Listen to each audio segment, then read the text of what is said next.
Good afternoon, everybody. This is the Wednesday afternoon, March 6, 2019 session of the Portland City Council. Good afternoon, Carla. Would you please call the roll? Good afternoon. Fritz. Here. Fish. Here. Hardesty. Udaly. Here. Wheeler. Here. Now we'll turn it over to legal counsel for a few rules on decorum. Good afternoon. Good afternoon.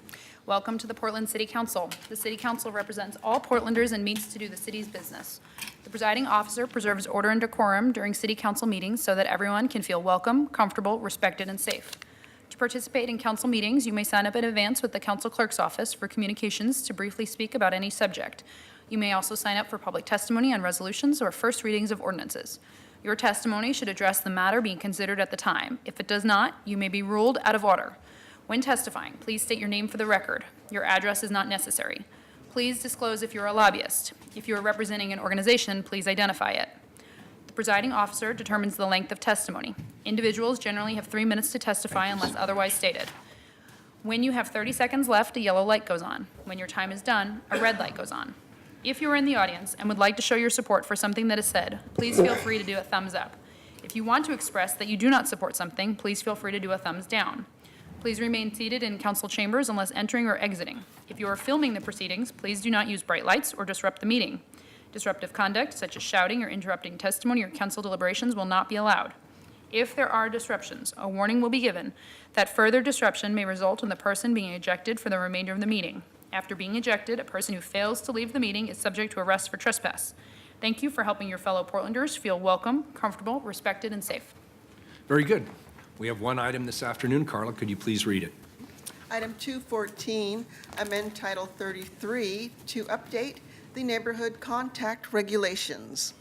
Colleagues, today we'll hear an ordinance addressing proposed changes to Title 33 of the Portland City Code requirements for neighborhood contact pre-application process for new developments. The goal of these proposed changes is to both simplify and clarify the rules and expand the reach of notice to residences that are located around these particular developments. The current requirement inconsistently applies to different sizes of projects in different parts of the city, and the amount of time that it takes can often be unpredictable. The existing requirement provides information to neighborhood associations and to the folks in those associations' communications networks. The Bureau of Planning and Sustainability has worked with the development services to address this issue by incorporating physical signage at the site to provide additional information to residents. The goal here is to reach as many people in as efficient amount of time as possible and give them every opportunity to engage on the way that their neighborhood grows and changes. I'd like to invite the Bureau of Planning and Sustainability staff, Sarah Wright and Eric Engstrom, are here to tell us a little bit more about this. When they are done with their presentation, I know that Commissioner Fritz would like to introduce an amendment, so I'd like to give her an opportunity afterwards to talk about her amendment. And then, of course, we have Mr. Smith is here as invited testimony, and after that, we'll take everybody's public testimony who has signed up. If you have not signed up, there's a sign-up sheet right outside the door, or see Carla here at the clerk's desk, and we'll get you signed up. Good afternoon. Thank you, Mayor Wheeler and Commissioners. My name is Eric Engstrom. I manage the Comprehensive and Strategic Planning Group at the Bureau of Planning and Sustainability. And as you mentioned, with me is Sarah Wright, who is a planner with BPS and has been the project manager for this effort. We're here today to talk about the neighborhood contact requirement in the zoning code. As the mayor just mentioned, this is an existing code requirement that requires developers to contact neighborhood associations before they submit building permits in certain circumstances. A review and overhaul of this requirement was originally something we had planned to take on with the comprehensive plan related code work a few years back, but as we got into it, we decided it needed a little more involvement and discussion with the community before we could land on a proposal. And so it was separated out as a separate standalone project and is now coming to you. With the new zoning entitlements, with the new comprehensive plan, we had anticipated that there would be more applications triggering this requirement, so it seemed timely to take a look at it and consider overhauls and make it work better. As the mayor just mentioned, the objective was to clarify and simplify, as well as expand the reach, make the information more broadly available than it had been. So with that context, Sarah will talk about the details. Thank you, Eric. Thank you, Mayor Wheeler and Commissioners. And I also just want to thank, there are a lot of people in the room today who have contributed and improved the project along the way, so I want to acknowledge that. I'm Sarah Wright with the Bureau of Planning and Sustainability, and I'm here to give you an overview of the Neighborhood Code Contact Code Update project. And the project record, as transmitted by the Planning and Sustainability Commission, is in the room, and to that record, the Bureau has added a list of outreach activities. So the current neighborhood contact requirement in the zoning code requires that applicants for building projects complete an outreach process before they submit their application to the city. The project does not address land use review notifications that are required part of the quasi-judicial process, and that's outside the scope of this project. This is a process in which the developer is required to make contact with the public. And it's important to note there is no obligation in the current requirement or in the proposed changes that would require the developer to actually make any changes to the project in response to feedback. It's an informal opportunity for a conversation to happen. And the goal is really to create an opportunity for the public to learn about and provide feedback on the project to the developer. So in this process, the applicant must send a certified letter to the neighborhood association. If the neighborhood association responds within 14 days of that mailing and invites the applicant to attend a meeting, the applicant must attend as long as the meeting is held within 45 days of that initial mailing. The meeting is an informal opportunity for community members to learn about the project and provide feedback to the developer. And the applicant has to submit evidence to BDS to the Bureau of Development Services when they submit for their quasi-judicial process or building permit that they met this requirement. So these meetings can be very productive, and sometimes applicants do revise their projects in response to the feedback. And there's an opportunity for people to learn more and also to make contacts that can be very valuable during the construction period. However, the meetings only happen when there's a neighborhood association in place that is active, has a land use chair who's able to receive the letter and respond to it in 2 weeks. In areas that don't have those elements in place or that have too much on their meeting agenda already, the meetings just do not happen. The applicant gets no reply and is able to just submit their application.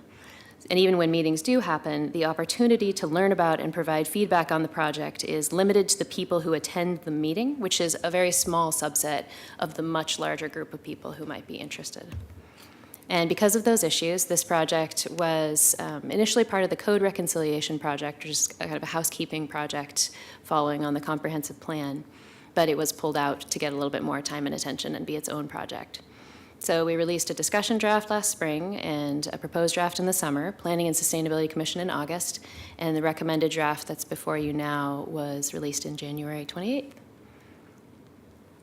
The goals of the project were to broaden the reach of notice, to provide more information to more people, and also to increase the consistency and predictability of both the process itself and the thresholds for what kind of projects trigger the requirement. So these are the key elements of the proposal. All projects in most zones, so that's single-family and multifamily residential, mixed-use, commercial mixed-use, EX, and campus zones that are creating more than 10,000 square feet of new building would trigger the requirement. And the requirement would be to post a large on-site sign and also send an informational email or mail to the Neighborhood Association, District Coalition, and Business Association, which are currently also recipients of that letter. And if the project creates more than 25,000 square feet of new building, the applicant is responsible for ensuring that the project is presented at a public meeting. That can be done with the neighborhood association if that works for the developer and the neighborhood association, but it's the applicant's responsibility to make sure the meeting happens. So just to provide some context, projects that are something that's going to be built now might go through different processes. It may be getting built by right, so it's being built according to the zoning code rules. In that case, if it's getting just a building permit application, it would have to do the neighborhood contact before the building permit application. If the project is going through a land use review, that's a situation where there is an opportunity to provide testimony. The public is usually notified by mailed letters and also a small sign on site. That's a land use review process that's separate from neighborhood contact. The proposal would require that the neighborhood contact take place before the building permit is submitted or the land use review permit application is submitted, whichever comes first. Currently, projects that are going through a land use review process are then exempted from neighborhood contact, as we're proposing to remove that exemption. So you would have to do the neighborhood contact process before the land use review application or the building permit application. And I just want to note that there are different decision makers in these different processes. With neighborhood contact, the decision maker is the applicant themselves. They can decide whether to respond to feedback. For a land use review process, there's like a city hearings officer or a design commission or another decision maker like that, and an opportunity to provide testimony. So this is a draft template for the sign that would be required to be posted on site. The Bureau of Development Services has developed this template, and they will continue to work on it and finalize it and post it on their website for use for developers. And you can see there is a meeting information, that yellow square. There's a space for the information about a meeting if it's required to be posted in that space. You can also see there's the contact information for the applicant. And then underneath, there's contact information for the Bureau of Development Services, for the District Coalition, and the Neighborhood Association. We do anticipate that these signs would generate some calls to those entities for sure. Can you keep this up for a second? I have a question. In the Bureau of Environmental Services, when we do community outreach, like Tabor to the River is a good example, we find that it's very beneficial to have a single point of contact. So it could be Debbie, one of our community outreach people, and in all the communications, written and electronic, it says if you have a concern, call Debbie or email Debbie, so you have a person. And what it does is puts a human face. It also ensures accountability, that there's someone.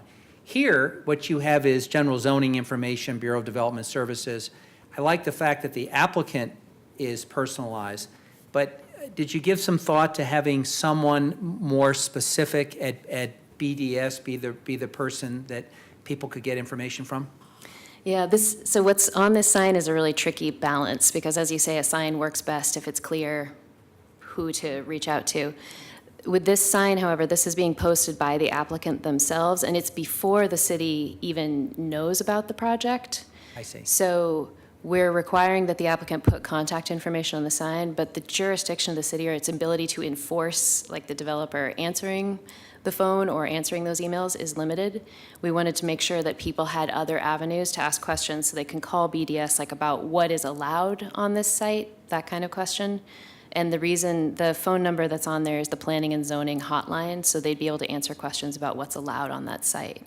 And we also wanted to make sure that people were aware of resources like the District Coalition and the Neighborhood Association. So it's a little bit of a balancing act, in that it would be ideal if there was a point of contact, but because the city isn't controlling that point of contact, we wanted to make sure that people have resources. Okay, that's helpful. Thank you. Could I ask you a question? And I probably should know the answer to this already. Down at the bottom, if you can't read English as your first language,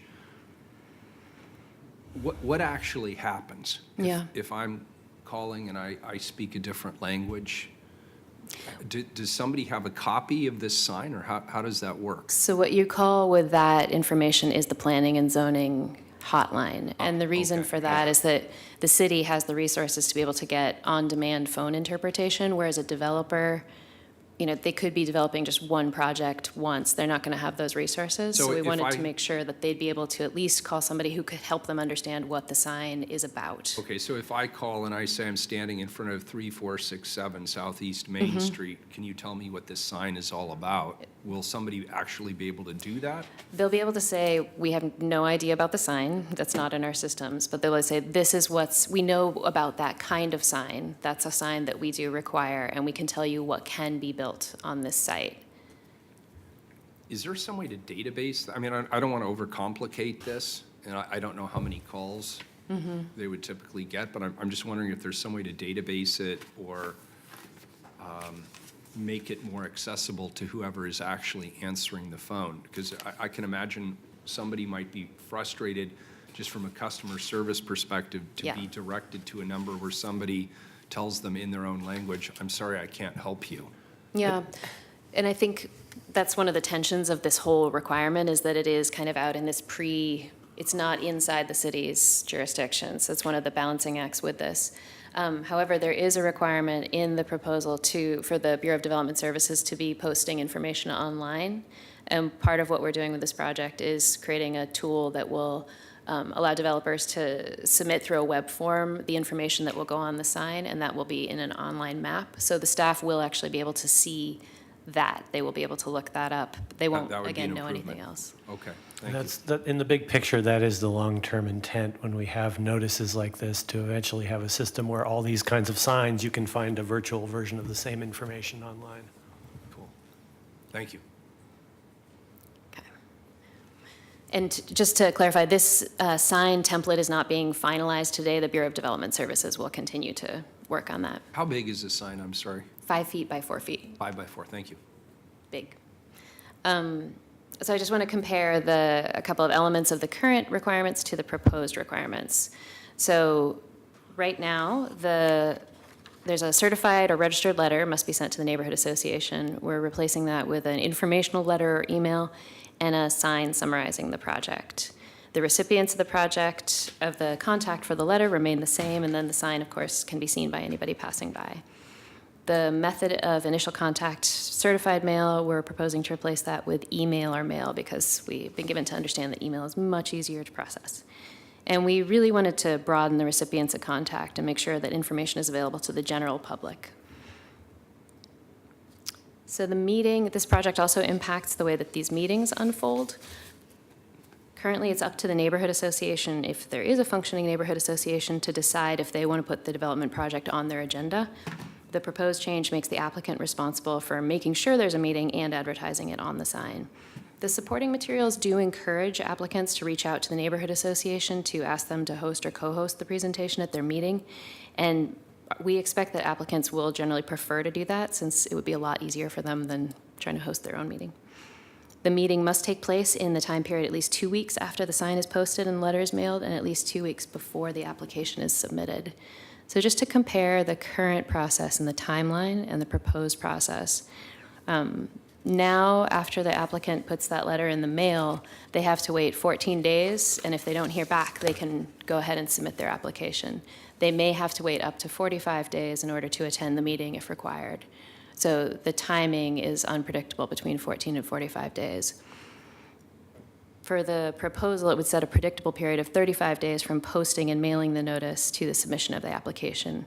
So regardless of the size of the proposal, regardless of whether the neighborhood association is active, the applicant will know that there's a 35-day wait after the sign goes up and the email or letter goes out. Keep that slide for a sec, will you? We're at the bottom right where it says, apply for land use review or building permit. Does the application have to include a copy of the letter or the email?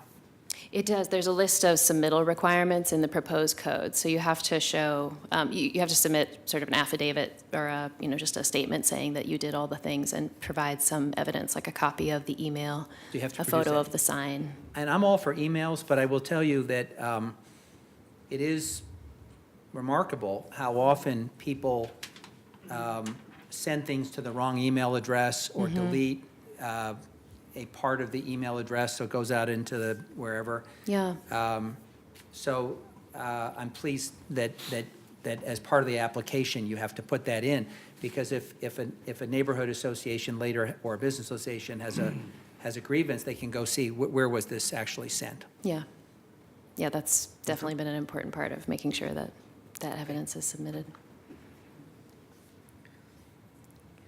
So we're proposing changes, as I said, to the process of neighborhood contact requirement and also to the thresholds for which projects trigger the neighborhood contact. And this shows the difference between the current and the proposed thresholds. And as I mentioned, the proposed changes would apply the requirement to more zones and also change the threshold to a simple square footage threshold. And the second row is about land divisions. The proposal separates the threshold for land divisions from the type of review, since the number of lots created is more reflective of the impact on the surrounding community than the land use review type.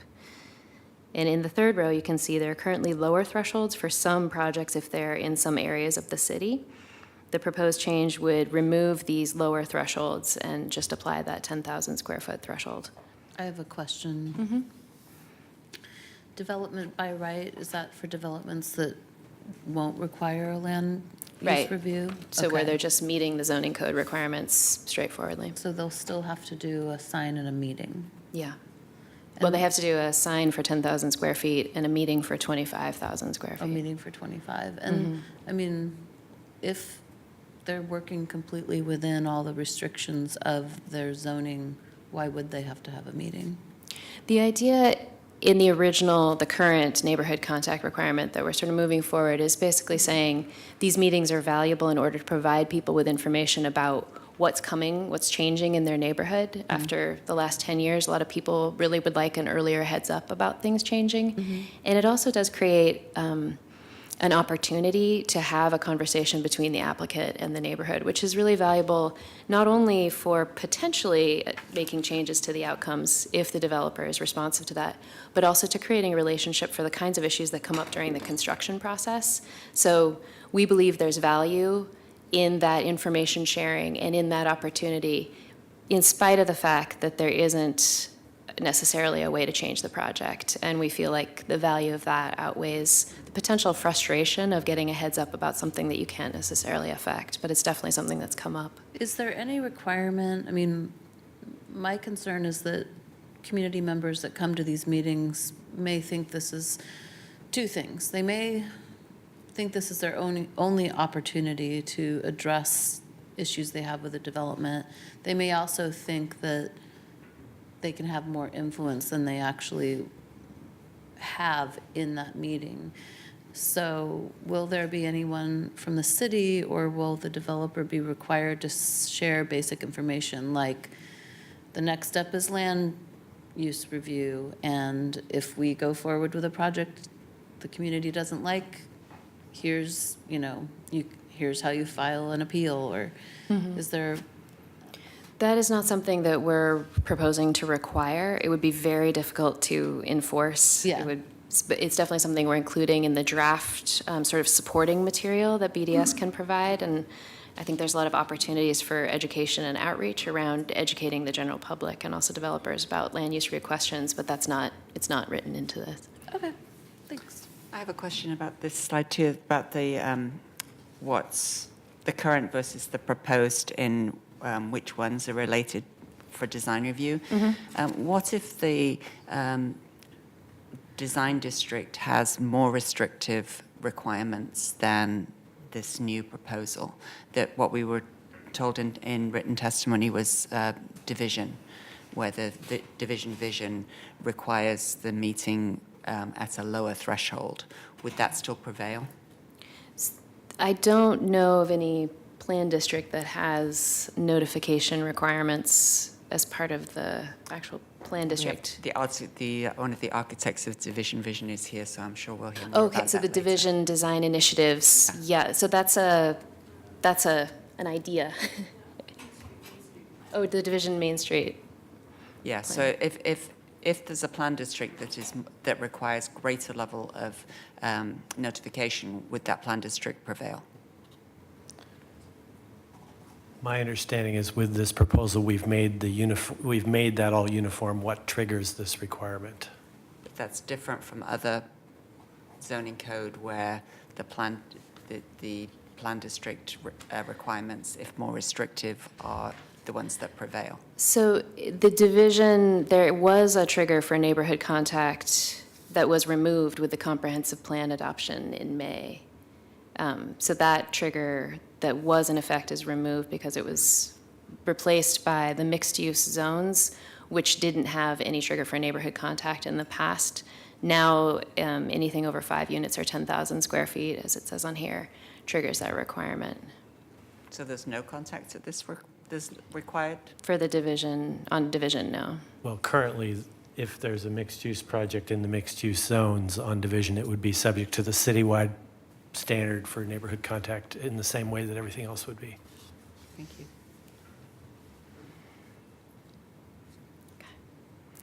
So because these thresholds, you have heard testimony, you will hear more testimony about where these thresholds should be. We just feel like it's useful to quickly look at what these look like in the built environment and just give some examples.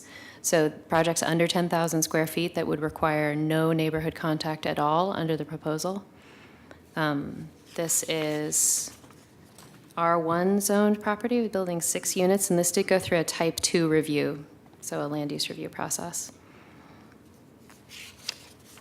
This is in commercial mixed use. So then, just to interrupt you, if it's going to have a land use review, there's posting requirements for that too, right? Yes, and that's totally separate. That remains the same. So those would remain the same contact, who gets notified, what the size of the sign is, all those kinds of things, that all Yeah. stays the same? Yeah, and that is an opportunity to actually testify or to make official comment to the city, to a decision maker. So that remains the same. This is completely separated from Yeah, but that. that doesn't make much sense that there would be bigger sign and more posting for something where people, as Commissioner Daly said, don't There's- have much input. We've worked with BDS to talk about how this process and how the design of the sign could be carried forward over those subsequent stages in the process. And at this stage, that's more work to do to align all the different instances that they require a sign. But that's one possible path, is for us to look at those land use reviews as a next step. And the idea of the sign is that there's that box where you can post the information about a specific meeting. So it's possible that later land use review notice could just be attached to the same sign.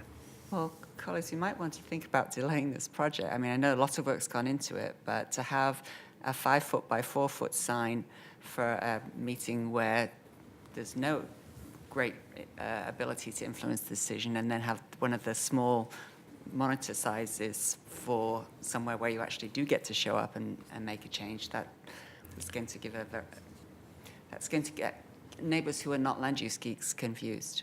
The details of the sign construction is something that is in the BDS administrative rules, not in the zoning code, so there's nothing precluding us from continuing to work on that with or without this code amendment. Okay. And then this last project is in RH, high-density residential, and this project is 15 units on a 5,000 square foot lot. They did have a meeting with the neighborhood association under the current rules. But they won't in the future?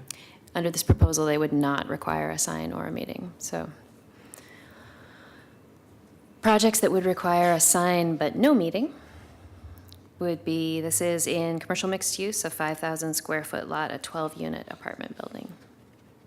And this is a high-density residential zoned property with 10,000 square foot lot. And this is 21 units in commercial mixed use. That's a 6,800 square foot lot. So projects that would require a sign and a meeting, they are over that 25,000 square foot threshold. This is 22 units in R2.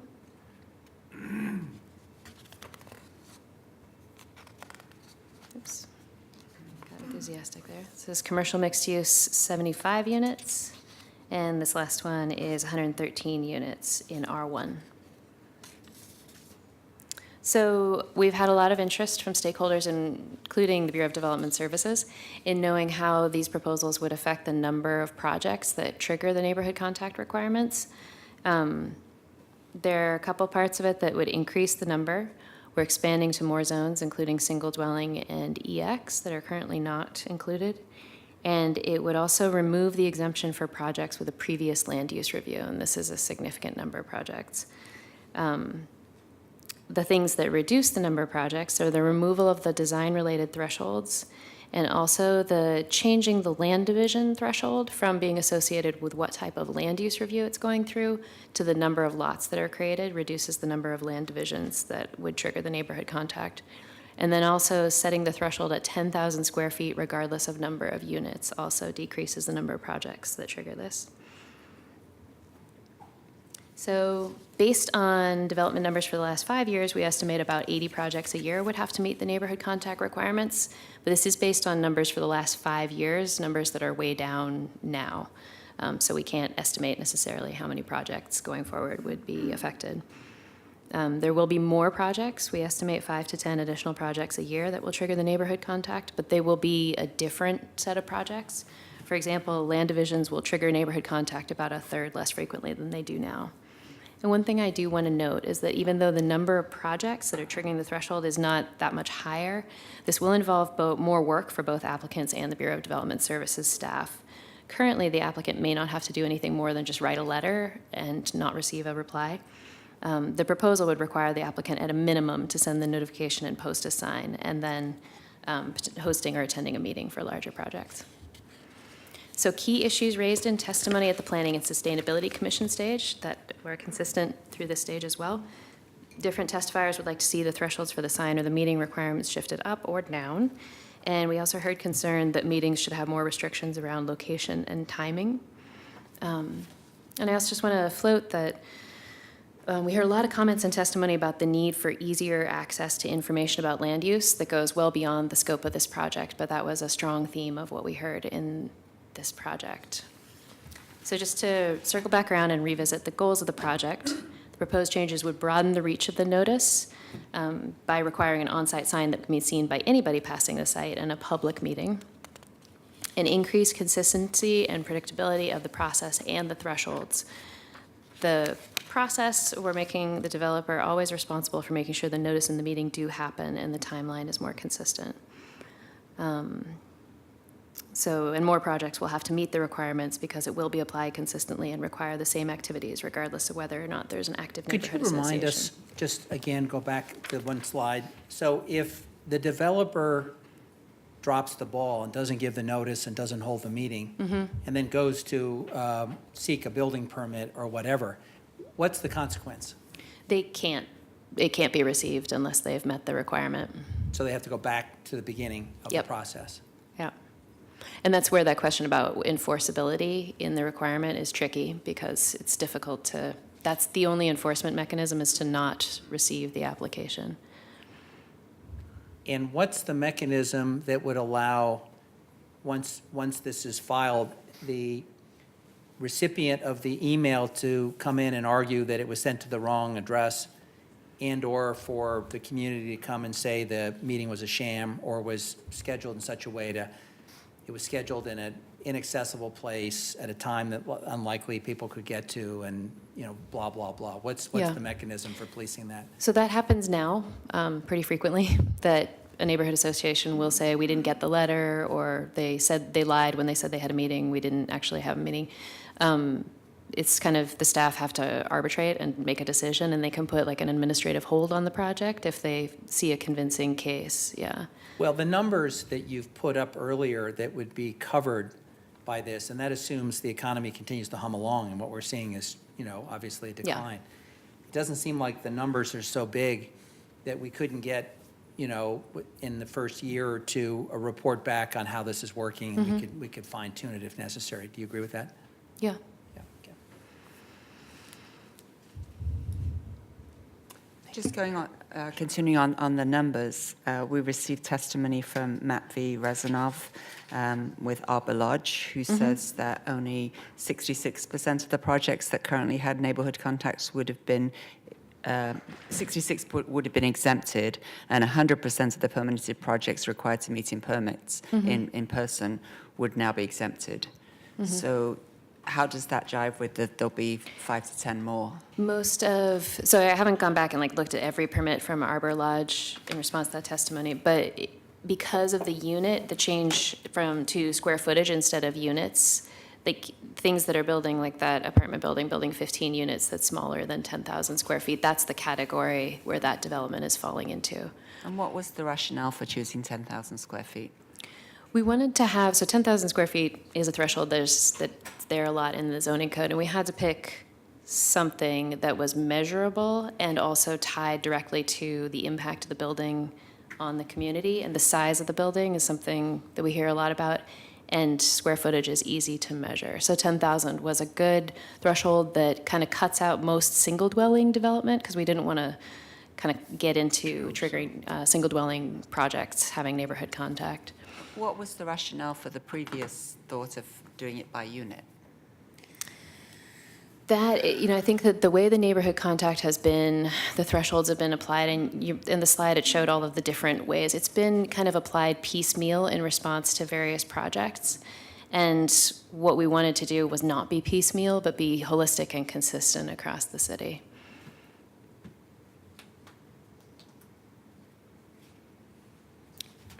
Thank you.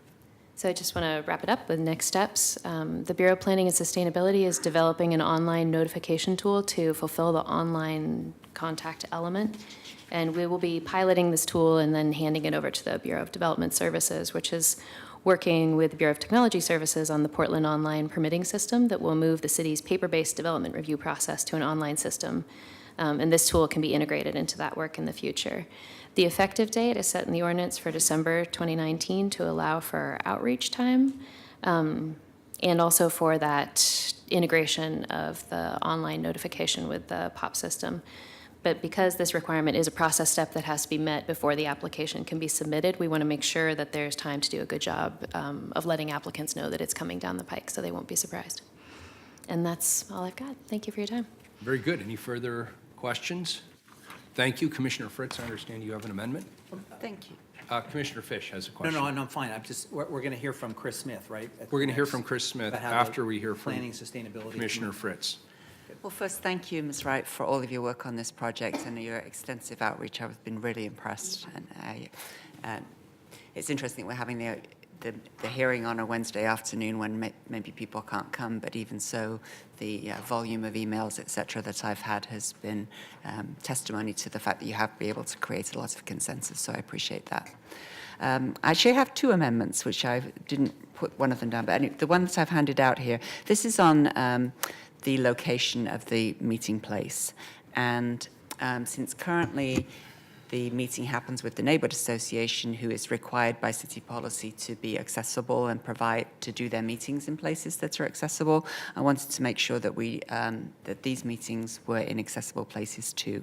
And so the change is to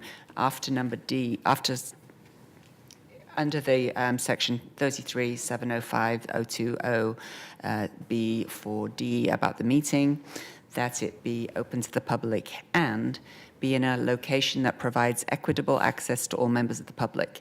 Accessibility includes providing language services, removing barriers, providing modifications, accommodations, alternative formats, auxiliary aids, or other services that ensure access, all of those on request.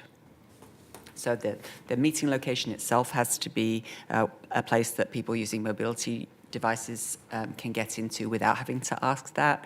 The other services, including language translation, et cetera, would be on request. So that's my first amendment. I'll second that. Thank you. And then the second amendment is under C.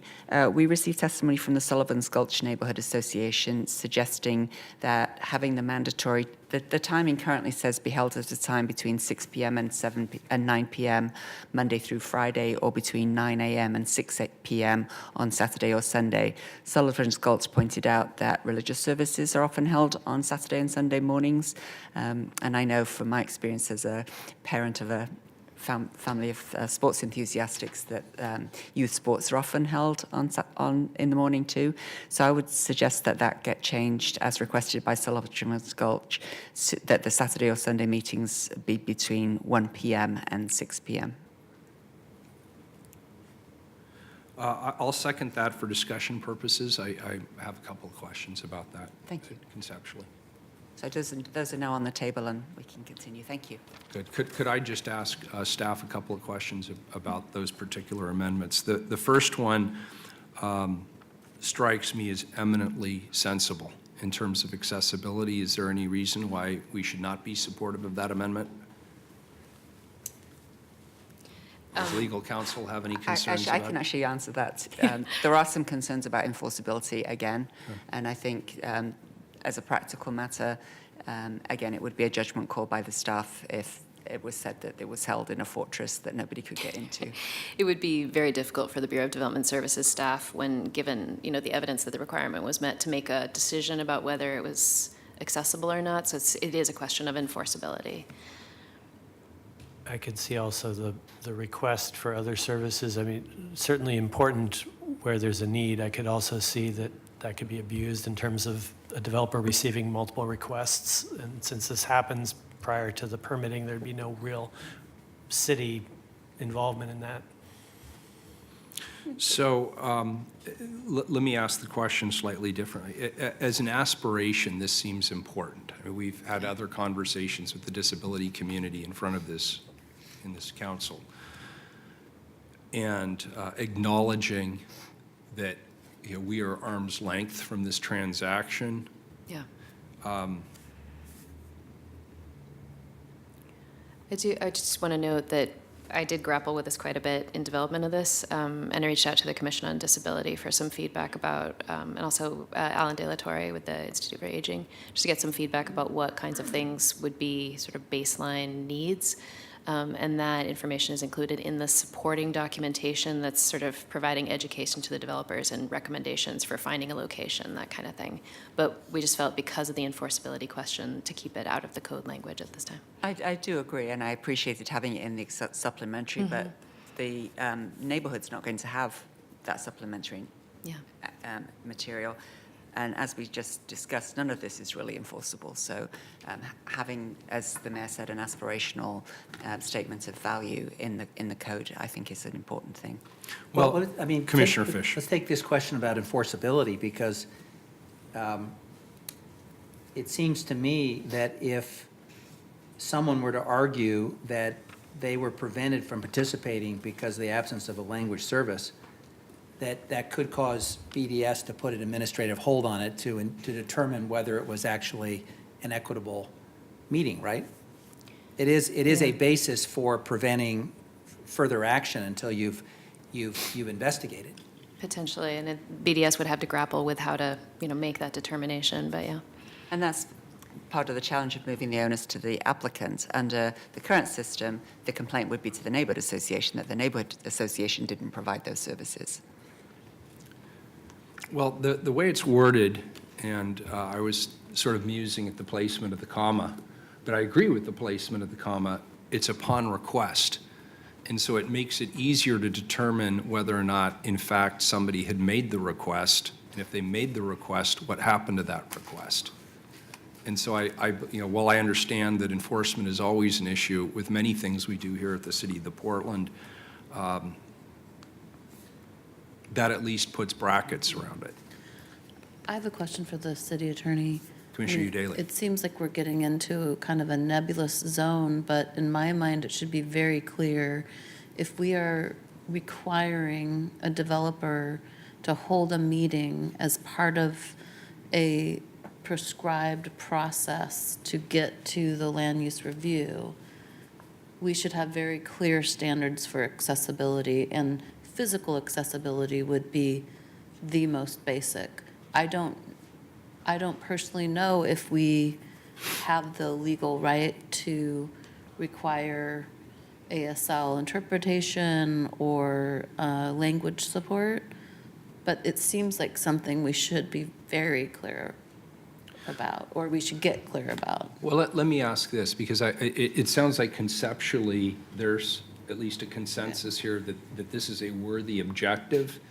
Is there a way we could, rather than locking ourselves into the language today, is there a way that we could have this be a critical component that we take a little time to think about and bring back? And I'll ask that of Commissioner Fritz, since it's her amendment. I support the context of the amendment. I think it's an important point. I mean, it's a non-emergency ordinance, so at the very least we have another week, so that's one good thing. We are being asked to adopt the code, and the code says, a lot of things about where the location of the meeting is that will have some enforceability. As I say, it's a challenge, because with neighborhood associations, they have to conform to the standards that we set, and we can require that on request these services be provided, and that they have their meetings in locations that are automatically accessible to people who use mobility devices. Because the effective date was set out fairly far in advance, and there's no immediate deadline pushing us to adopt it, we did not assume you were going to adopt or move to second reading today. So if you had the hearing and then brought back That's a good suggestion. language at the next meeting before it was forwarded to second reading, that's fine. That Yeah, would be helpful. I would Commissioner certainly- Fish. I like the idea of sharpening the language, conferring with legal counsel to make sure that it's within our authority and it's enforceable, because we don't want to put something in here that turns out to be neither. The one friendly amendment I would offer is, after request, where it says upon request, upon request prior to the meeting. Yes. I know that's your intent, but I would just offer that as a friendly amendment, In fact, probably 3 days prior to the meeting. so that there's a reasonable period of time for to Right. put these in place.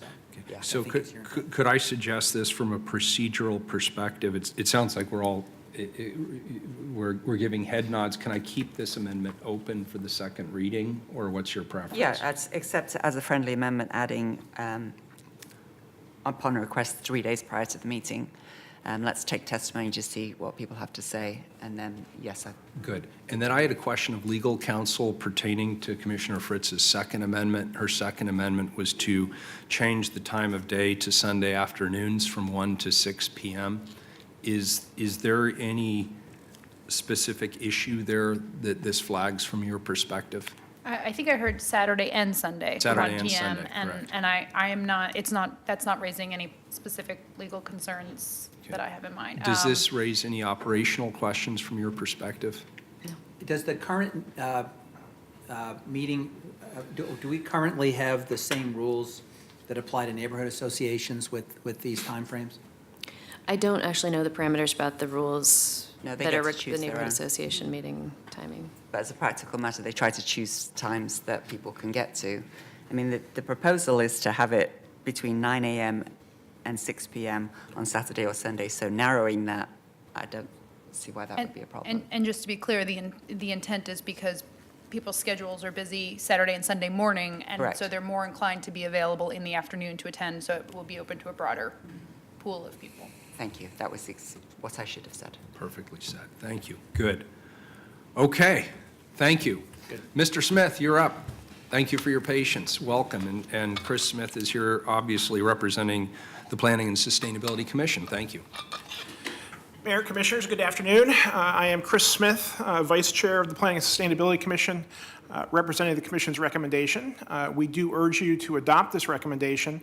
There are 3 points I'd like to make from our discussion. The first is we heard testimony about the 10,000 square foot and 25,000 square foot thresholds, as Sarah said, in both directions, that they were either too high or too low.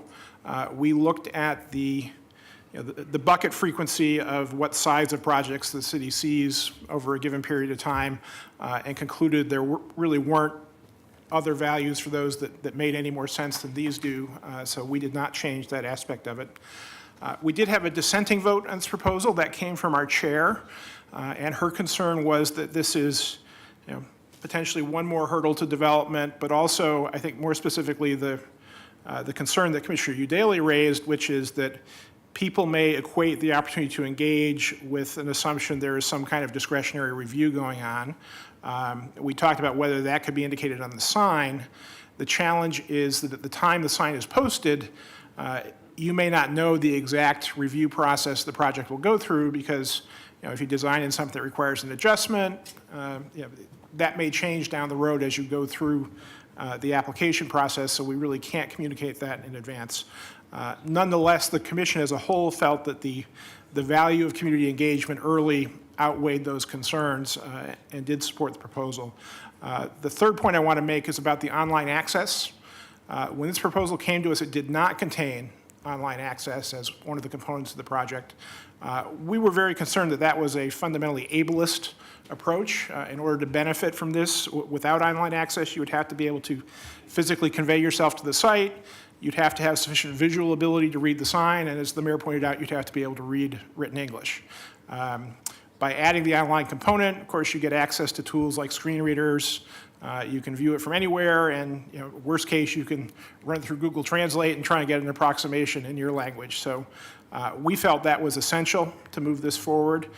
We did hear from both BDS and BTS about the challenges with timing with POPs. I think that's in part why this has a long lead time, to try and sync up those opportunities, but we did feel that online access was an essential component. Thank you, you. Chris. Excellent. That makes me feel better. Commissioner Smith, I was just extolling your virtues yesterday to the mayor because you explained to me about the RSS feed and the ability to sign up to get notifications when websites changes. So it seems like if we could just get the platform so that the developers could then post to it, people could sign up and or unsign up as they wished. Yeah, the minimum threshold for subscribability is pretty low if you use RSS as the technology. So I also want to just be fully transparent. Thank you to Commissioner Fritz, and thank you, one arm's length removed, Chris, because I've already used it in a conversation, and it made me sound really smart, so I appreciate that. So thank you for that. I'm wondering if you had any further thoughts on either of the amendments that have been proposed? I think we balanced the meeting requirements. We did add, I think we tilted a little more towards involvement of the neighborhood association. I don't see either of the amendments being incompatible with the parameters we discussed. Great, thank you. We appreciate it. Okay, thank you. Thanks again for your service. Carla, do we have people signed up for public testimony? Yes, we have six people. Very good. The first three are Rocky Johnson, Linda Nedekoven, and Doug Klotz. All right, come on down. Name for the record, please, 3 minutes each. And if the microphones are about 6 inches away from your mouth, that tends to be just about right. And please just leave the microphones on when you're done. Great. Good afternoon. Good afternoon. My name is Rocky Johnson. I am a member of the Land Use Committee for the Selwood Moreland Neighborhood Association. And the concern that we have is relaxing the requirement for neighborhood contact meetings from 10,000 to 25,000 square foot. We have a lot of projects in the 10,000 to 25,000 square foot range that are currently happening in our neighborhood. And we've had pretty effective meetings with developers in situations where we've been able to save trees, we've been able to improve landscaping, we've been able to improve the exterior building quality, we've been able to improve transportation flows and safety concerns. And so we're concerned that if you raise that threshold to 25,000 square foot, we're going to lose that opportunity. And it's going to damage the livability of our neighborhood for years to come. So I just want to emphasize that as a major concern that we have in Selwood Moreland neighborhood. Thank you. Thank you, sir. Appreciate it. Commissioner Johnson, Fritz. If you still get the notice at 10,000 square foot, do you think that developers have learned that your group can help improve a project, and that if you were then to invite them to a neighborhood meeting, it doesn't say that they can't get invited to a neighborhood meeting, it just means that you wouldn't be their sole venue. Would that work? We just want to make sure that they have the requirement to have the neighborhood contact meeting. Okay. Because without that, our experiences are not as prone to do that. And some are more happy to do that than others. But in most cases, we have a fairly productive exchange. And it actually benefits them because it makes their projects more marketable in the long run. So I think it's a good relationship, and it's a good planning tool. So I don't want you to see you dispense with a good planning tool for the city of Portland. It's not a good idea. Thank you. Thank you. Good afternoon. Good afternoon, Mayor Wheeler and council members. My name is Linda Nedekoven. I live in the Hosford-Abernathy neighborhood, but I'm speaking only for myself this afternoon. And so I don't forget, I want to call out the good work that Sarah has done. I'm one of those people that has talked with her, bothered her multiple times, and I'm aware of the myriad of people that she's talked to in this process. So I really appreciate that effort. This piece of code is really critical, as my esteemed colleague from Selwood just mentioned, in giving neighbors and business owners and employees an opportunity to really help shape the growth and change coming to the places where they live and work. And this issue of being able to have the conversation is oftentimes about the design, and that's interior surrounding as well as not just the aesthetics of the building. Oftentimes it leads to a much better project and less animosity and frustration and resentment about growth and change. So that's why we think it's really critical to have these conversations and to have them done well. And I want to first mention that I support the effort and the project, and I share the widely held notion that the sign is a great innovation, and I think, again, needs to be explored for the work of other bureaus as well. Some kind of consistent signage of the same shape and sign and color with similar information might be really useful for us. I have a couple of major concerns, though, or they may be minor. The informational letters that go to just the neighborhood association, business association, et cetera, Our Safeway store sat at the 27th and Hawthorne, the junction of 4 neighborhood associations. So I know some of the land use review code specifies within a certain radius of a project, you have to notify people. So to just fine tune that so it, the informational letters go a bit further out, because if you're a few blocks away as a neighborhood association or another business district, you might still want to know about it. The other is the bigger issue, which is the trigger for community meetings that Selwood has just mentioned. And, I would ask for either 10,000 square feet or 4 stories, however that could be defined. I can, first of all, point to New Seasons at 40th and Hawthorne, which comes in at 17,000 square feet, less than 17,000 square feet. So it would not have merited a meeting. So at a minimum, we need to be looking at some use categories perhaps, or some other issue in terms of where we set that threshold. But as I said, I would prefer that there just be a lower threshold back to what we've had before. It's the 4-story buildings that are, sort of really changing the character and also creating a lot of the resentment among some quarters in our community. And this is such a tremendous opportunity when meetings are run well.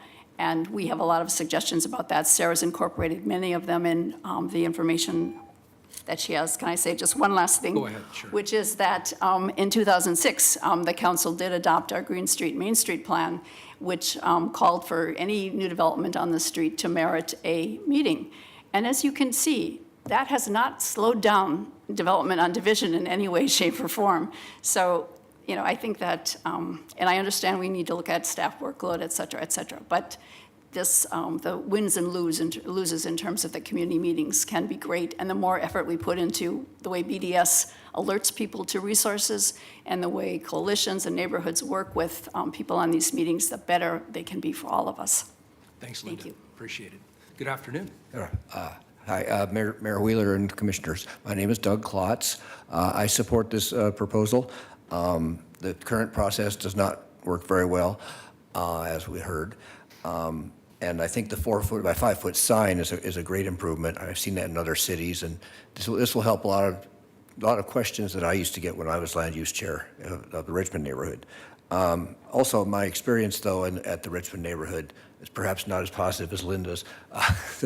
A lot of meetings consist of people coming and complaining about the project, and it was known that there was no requirement for the developer to change anything. So that's why I support the thresholds as they sit, because the 10,000 square feet, the projects under that, the bigger projects that are under that may very well go through design review and other things anyway. But the smaller projects, the sign will tell folks what's going to happen, and they won't have the ability to change. So it's, rather than setting up expectations that they can go to a meeting and affect some change, just leaving the 10,000 square foot to 10,000 to 25 foot at just the large sign and the notice to neighborhood associations seems fine to me. And the larger buildings will have the meetings, and probably will also have design review. So I support that. Also wanted to say that I really appreciate Sarah Wright's work on this. She's actually leaving the city coming up here, and I hope that when budget improves, she will be one of the first hired back. But she does a great job, and she's very personable and does a great job at interacting with the public. So Thank you for saying that. We appreciate it when we hear that of our employees. Thank you. Thank you, both of you. Next 3, please, Carla. Are Christian Trabal, Leah Fisher, and Heather Flint Chateau.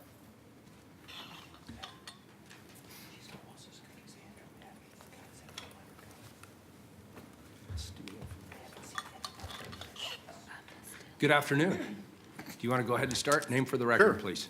Christian Trable, Chair of the Overlook Neighborhood Association. First, let me just echo what's been said. Sarah's been great to work with on this project. All of staff has been very helpful and communicative. If you keep this up, she's going to be a front runner for the Andrew Abbey Award for exemplary public outreach, because this is very complimentary. And I have to say, listening to her original presentation on some very complicated issues, I was struck by not only how accessible she made the information, but obviously how far she went in consulting with people. So it's nice to, in these forums, to see the public compliment staff, because they certainly catch a lot of the other stuff, so it's I would support her receiving that award. thank you. To echo what's been said already, we kind of do support a lower threshold here. If the gauge for residents to know what's happening in the neighborhood and the impacts that are going to happen on the neighborhood is just 25,000 square feet for a meeting, that's a lot of big projects that will have impacts within the neighborhoods.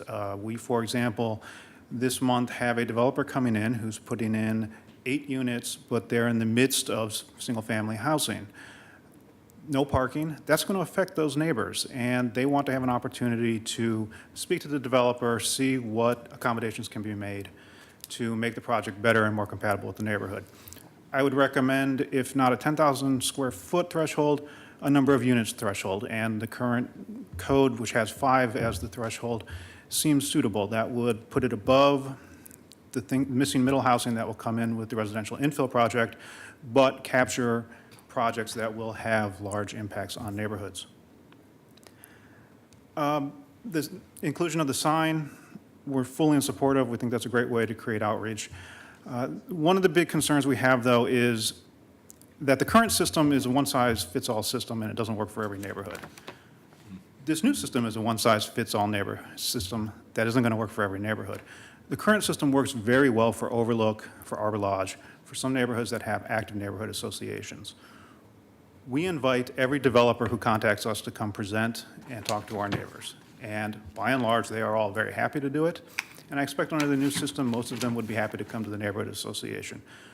Some, however, are not so happy and don't really want to engage with the neighbors. And I can foresee opportunities in the code here for developers who don't want to engage with the neighborhood at that level to avoid an effective meeting. And one element of this in particular that will enable that is the requirement that the meeting be within 2 miles of the neighborhood. That means that a project going up in Overlook could have a meeting in St. John's, and it could be held at an awkward time, Sunday afternoon. I appreciate Commissioner Fritz trying to narrow down that some, but what our neighbors have right now is one-stop shopping. Every project is going to be at the neighborhood association meeting. They know that. They come to our meetings, and they're able to hear from multiple developers at one meeting. With this approach, they might have to go to 4 or 5 meetings in a month to find out what's happening in the neighborhood. And so my suggestion is that neighborhoods be given the first right of refusal on these meetings, rather than just say, developer, you have to have the burden. You have to go to the neighborhood association. If they're willing to host it, you need to do it there. Otherwise, do it somewhere else. Thank you. Thank you, appreciate it. Good afternoon. Hi, Mayor Wheeler, council members. My name's Leah Fisher. I'm the Neighborhood Planning Program Manager at Southeast Uplift, which is one of the 7 coalition district offices. I work with 20 neighborhood land use volunteers who process these notices. Therefore, this change directly impacts my program and all of those neighborhood volunteers that I work with. And we have been tracking this project closely. So I'm going to be speaking on behalf of myself as a staff person, but also on behalf of the Southeast Uplift Land Use Committee, which is an advisory board to this, an advisory body to the Southeast Uplift Board. In my role over the last 2.5 years, I've witnessed personally all the challenges that were highlighted in this report, and I support the proposed changes. I feel like it's going to really address the major limitations of our current code in all of the points that are touched on earlier. I would like to add that our Southeast Uplift Land Use and Transportation Committee also overall supports all of the proposed changes in this report. They primarily, I would say, the committee really appreciates that early opportunity to connect with developers. I think a lot of them do have very productive meetings and are able to affect change. I think having the expanding the zones and making it consistent is something that they appreciate. I would say from my observation, the biggest piece of the proposed changes that the group has grappled with are those triggers and those thresholds. I think looking in Southeast specifically, there will most likely be fewer required meetings with developers, and the committee, or the Land Use Committee understands this, but they feel like citywide, if there's going to be more meetings and interactions with developers, it's going to be overall positive change. I am sure that they would be supportive of a variety of tweaks that have been mentioned here. The Land Use Committee would also ask City Council to require in this code that developers also contact neighboring organizations if the proposed project is on a boundary line, as Linda mentioned, or within a certain proximity of other geographic boundary lines, knowing that the impacts of large development don't end at neighborhood boundary lines. And then additionally, our committee would also encourage that the code be accompanied with supporting materials, as have also been discussed, best practices, guidelines for developers that are engaging with neighbors, and as recommended by city staff. And then lastly, the committee and my program we greatly appreciate the Bureau of Planning and Sustainability's thought and effort that went into this, particularly Sarah Wright, who has come to multiple meetings and been very accessible and able to explain the changes to all of our neighbors in a really understandable, great way. So thank you. Thank you.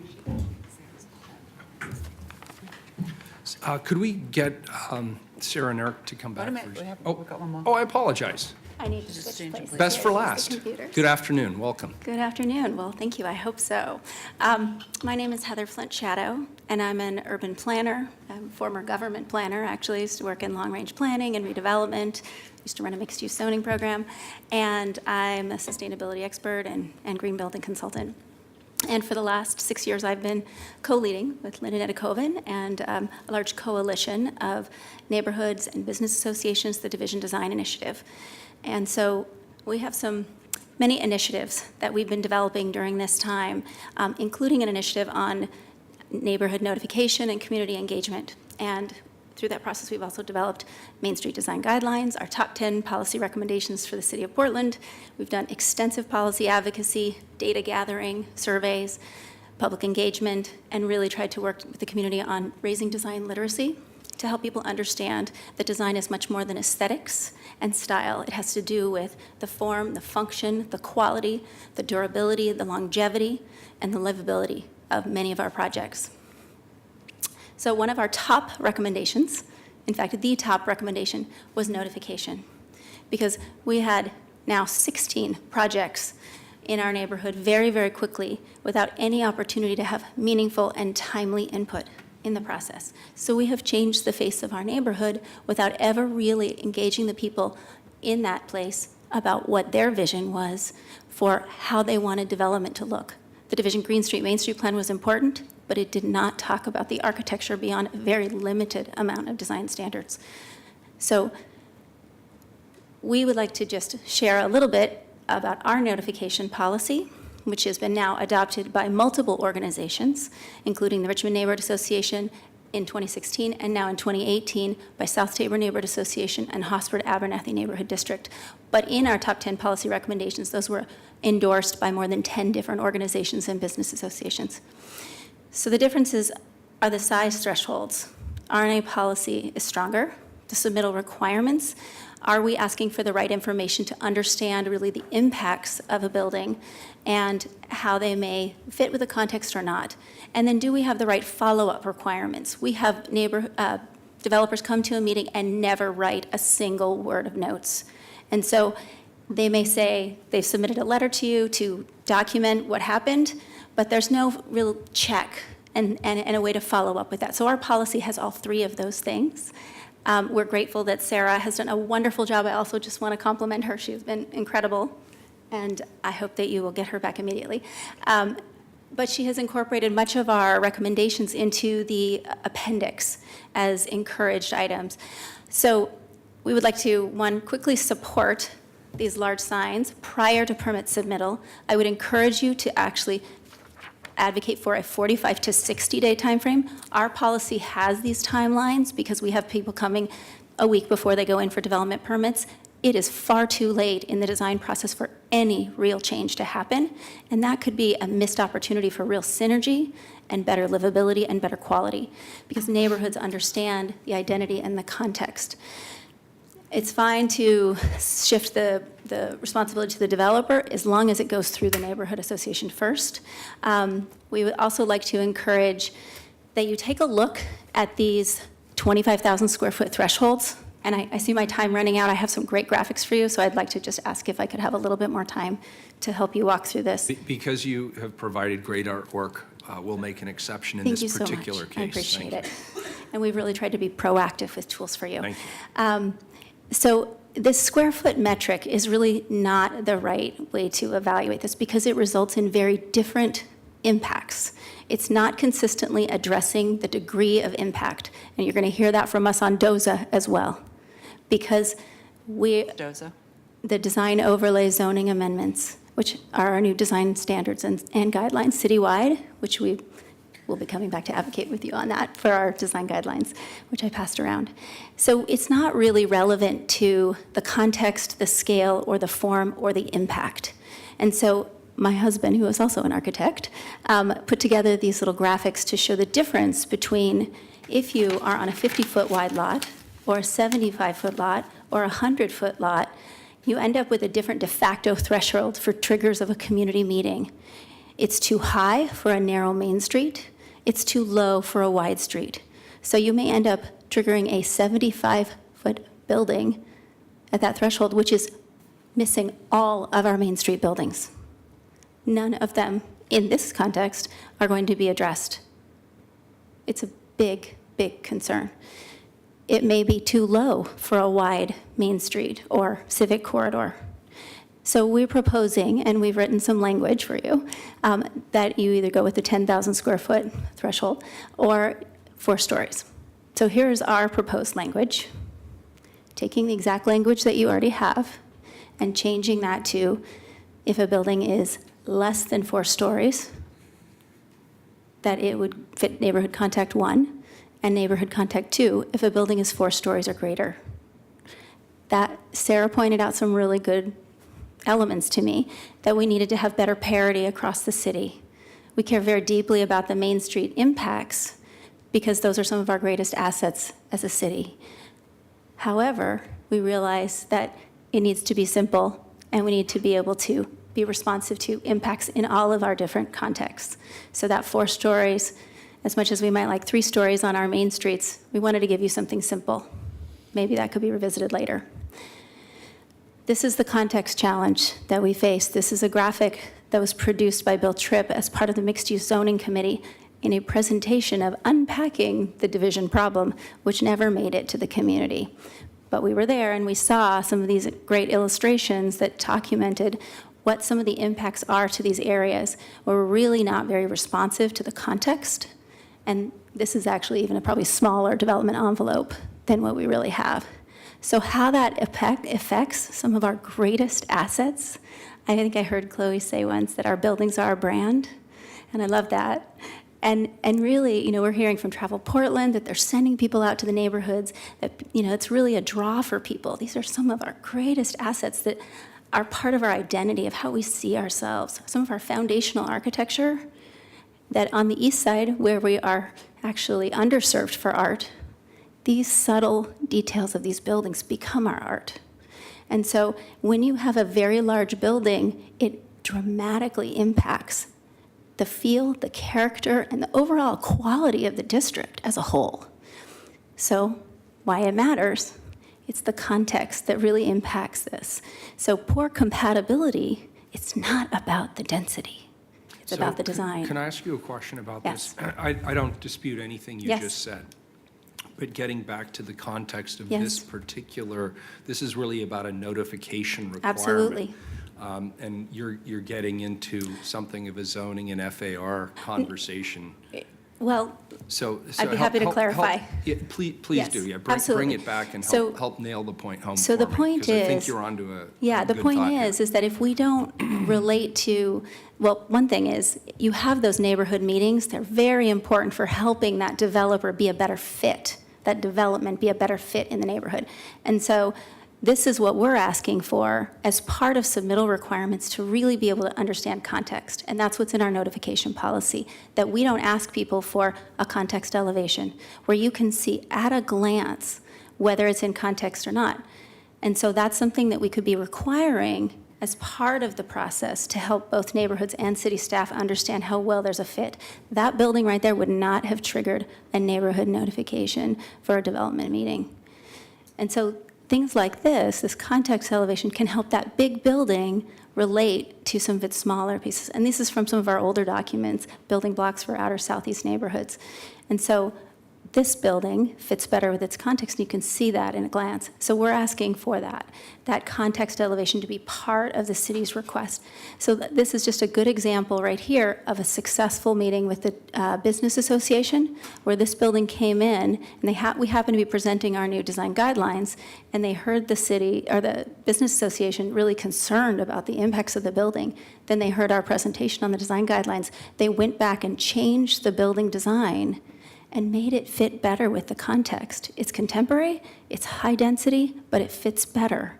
And so those, these very important resources, these meetings can lead to less conflicts, a better affordable design, and I'll tell you why, a smoother and faster process for developers, and a better fit with old and new. So we're very concerned, and we want to make sure that the buildings reflect the vision of the people who live there, but there's also a lot of psychology of place that's important. And as we are building our new vision for our city, are we relating to context?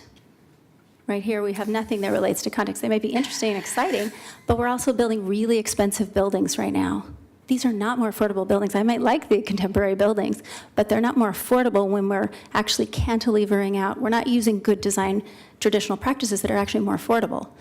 Many of these are using more traditional time-tested design practices to add density.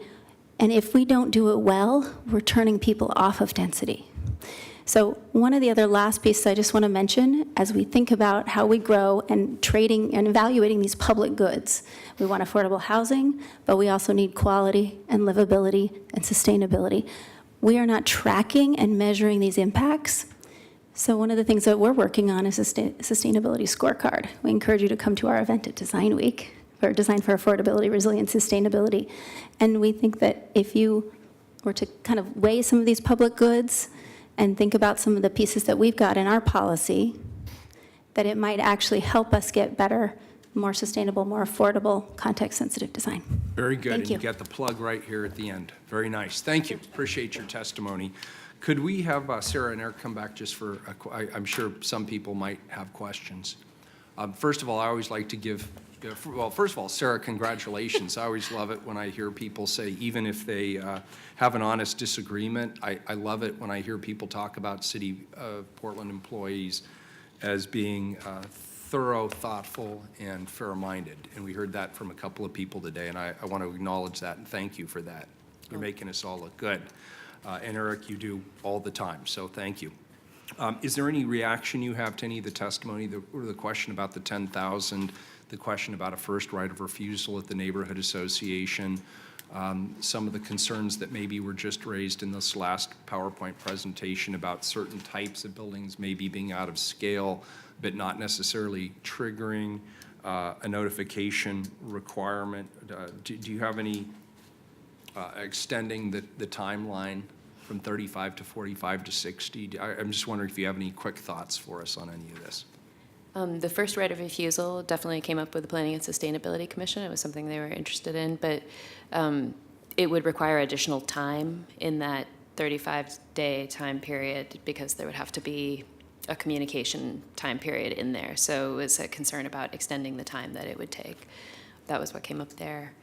And in terms of the threshold being square footage as opposed to, say, stories or FAR, square footage is something that's very measurable and easy to address when the permit comes in, so it is a much easier threshold there. Could I ask a question about that? Because a couple of people mentioned 4 stories. And it seems like 4 stories is also pretty easy to measure. Is there some advantage in your mind to the square footage over, say, a story requirement? A story requirement actually would be a little bit weirdly hard to measure, because do you measure it from the ground level, from the basement? So what is the ground floor? There's some wiggle room there. But it's also a question of, if 4 stories is the threshold, then what about a really large one-story building on a large lot? Does that not meet the threshold? So I think there's just questions about whether 4 stories. There's a trade-off there is what you're getting.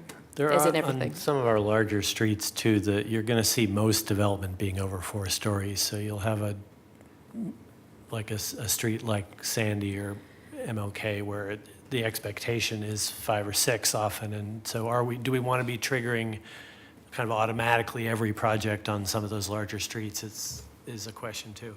Commissioner Fish. I was struck by something Linda Netikoven said about, at the New Seasons, I think 4 different neighborhood associations converging on a corner.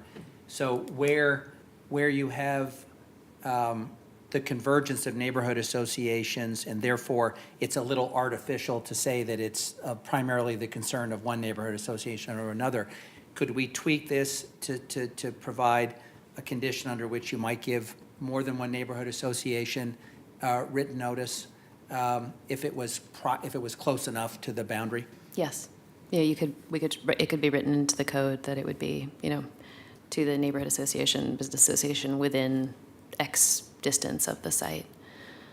I'd be interested in knowing whether that's workable, but it seems reasonable where you might have more than one neighborhood association that does have an interest and feels impacted by the design, particularly where they converge. So some geographic boundary, I think, is worth considering.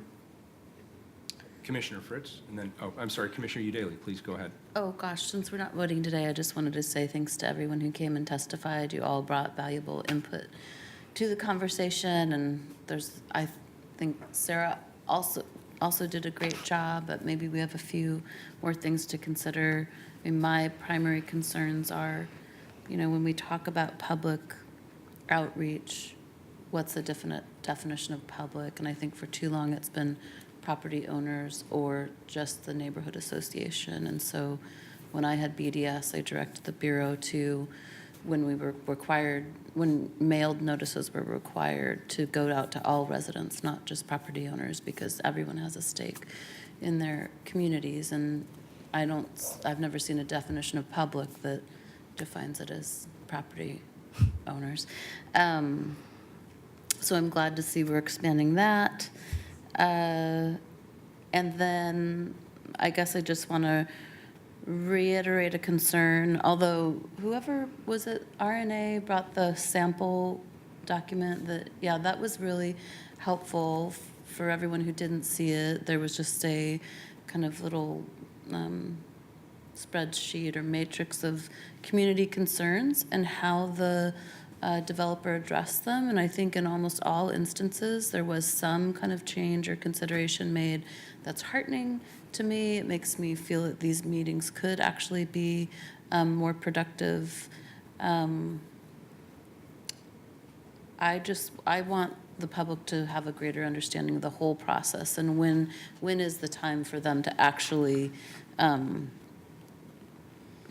if they are not satisfied and cannot accept the development, like what are the steps after that? But I'm not going to offer any specific amendments. It sounds like we have some thinking to do before we do the final vote. So thanks Commissioner again. Fritz?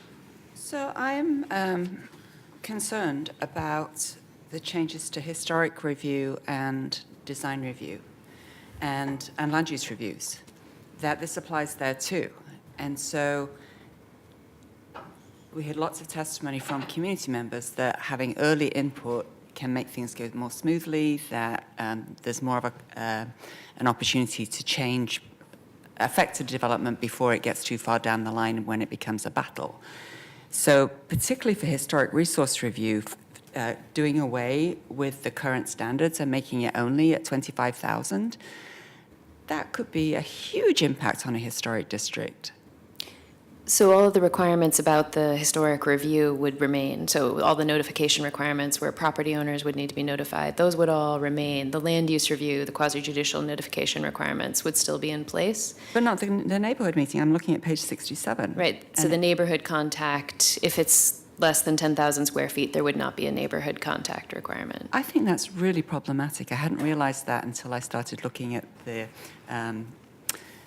Division Main Street issue. And my earlier question is, if you're in a planned district, usually in the zoning code, the more restrictive applies. And so what we're doing in this project is getting rid of requirements for neighborhood contact, which I think have really benefited developers and made projects go smoother. And particularly when you get to the Historic Landmarks Committee and Commission and the Design Commission, you know, they have very challenging reviews anyway with multiple meetings. So if in addition to that, this is the first time that the neighborhood or any community member has been able to come in and say, this is completely out of context, that's a big problem. So we are, yes, I mean, I think contact is valuable and early contact is really valuable.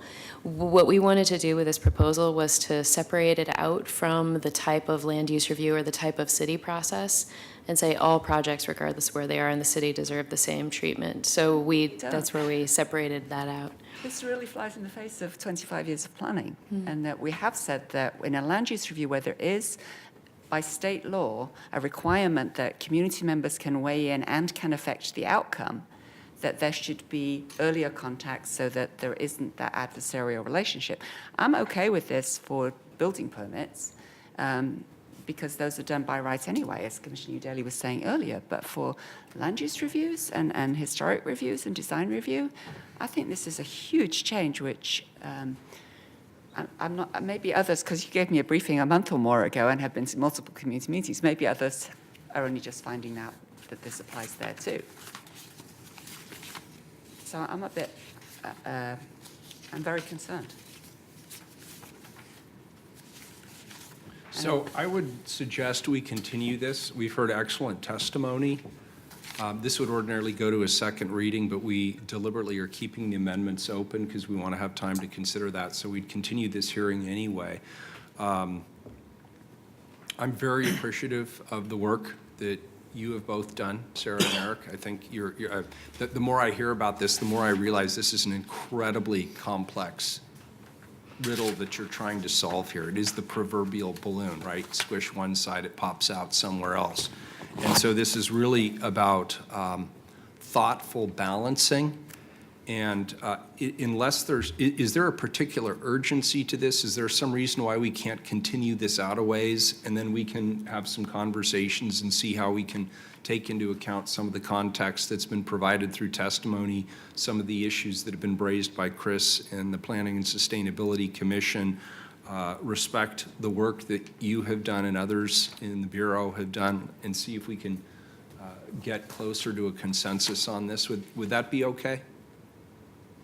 So we probably need to pick a date, at least a placeholder date, but I'd prefer it not be too soon. I'd prefer it to be at least a month out, unless somebody tells me that's not going to work. I don't think Carla had time for at least a month out anyway, right? That would be my suspicion, given that we're in the budget process. Yeah. Right, and we have a lot of absences, so the first day I have everybody in, including Commissioner Hardesty, is April 11th. Would that work, at 2 p.m.? It's a Thursday? A Thursday afternoon? Yes, 2 p.m. I was gonna You're- say, You're leaving at an 3:30, afternoon- but I think an I'm hour and going a to say, half would I be would enough. prefer an afternoon meeting because it gives us more time to have these kinds of conversations without the pressure. So I would subscribe to that. Could we make sure that it's early on the agenda or the only thing on the agenda, just so we can make sure we benefit from Commissioner Fritz's Sure, presence on as the this? 2 p.m., I'll make sure That'd that's be it. great. And so we'll. Oh, yeah, I've got to go. I'm on city business going to Ashland to speak at a conference for the League of Cities. So, Ashland, huh? I could go.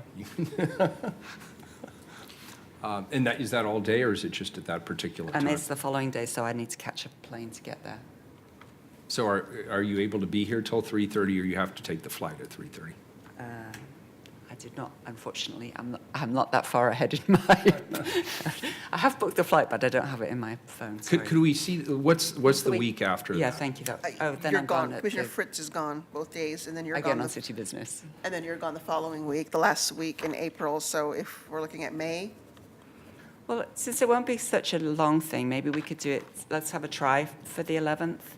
Okay, And an I hour and a can half be on there the for an 11th. hour, and then, That's good. Yeah. If we can do a lot of staff work prior to then Yeah, maybe and I'd we don't certainly be need a- happy to meet an with you ahead endless of time. council Thank you. session. Just a That'd be great. process clarification to make sure we have it right. Are you extending the hearing, including public comments through then, or are you closing the hearing and then extending deliberation? We are closing public comment unless there are new amendments or significant refinements, in which case we'd be obligated to open it up to public testimony on whatever the changes are. Yeah, that's a good idea. So the record is closed today, but the The record hearing is- will continue until April I'm sorry, April 11th at 2 PM. at 2 PM. However, if additional amendments are proposed on that date, public testimony will be reopened at that point. Exactly. Okay. And It would hopefully still with- be a first reading, though, Yes, so the correct. vote would not occur on that day. That is correct. And hopefully, if we do have amendments, we can get them into the Tuesday memo or even into the agenda ahead of time, so people would know about them. Good. So I want to reiterate something I said earlier. I think this is excellent staff work by Sarah and Eric. And again, we're asking you to do the nearly impossible here. And I think we need to acknowledge that. But I think we can, you've provided us an outstanding template to build from, and I think we can continue to refine this and get to a place where there is a strong consensus here. That could not have happened without you, and I appreciate it. So this hearing is continued, as was described earlier, and we are also adjourned. Thank you, everyone.